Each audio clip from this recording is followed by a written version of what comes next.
Hi grade 7s, I'm here with Whitney's Kiss, chapter 12, and just so you know, this is the final chapter in the book. So, let's get going. At that moment, sitting opposite his deputy headmaster at Timberletu High School, Lucky broke down and cried as he recalled the choices he had made that had ruined his life. He did not want to cry, but he could not stop the tears from rolling down his cheeks. His teacher reached across and put a hand on Lucky's shoulder. There was hope. He tried to reassure the young man. Millions of people were living with the human immunodeficiency virus, many of them enjoying good health for years. The important thing would be to live wisely from now on, to make responsible decisions, and to stay as fit and healthy as possible.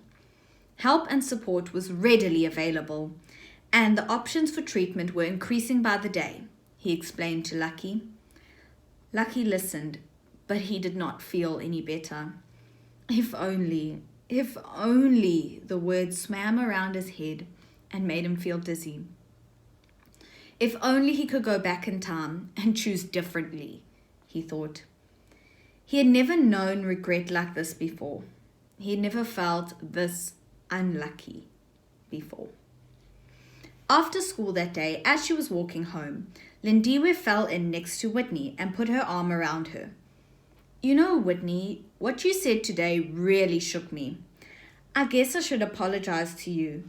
I judged you and assumed things, and I turned my back on you over this whole AIDS thing. And all the time, I criticized Mrs. Pillai's advice on how we can prevent AIDS. I'm so sorry. I hope I can still be your friend. Of course you're still my friend, Lindiwe.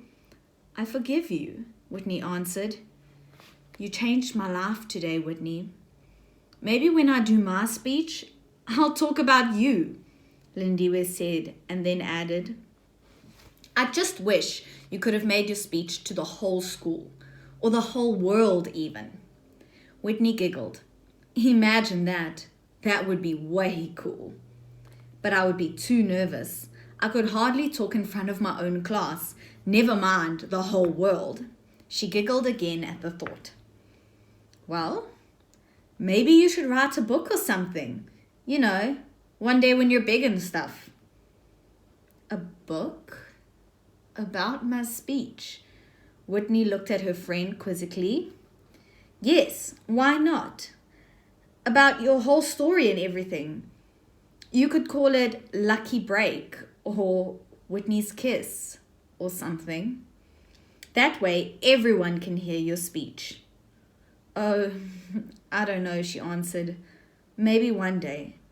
One day when I'm big and stuff. Both girls broke out in giggles and started skipping down the dusty sidewalk. That brings us to the end of chapter 12 and the end of the novel, Whitney's Kiss.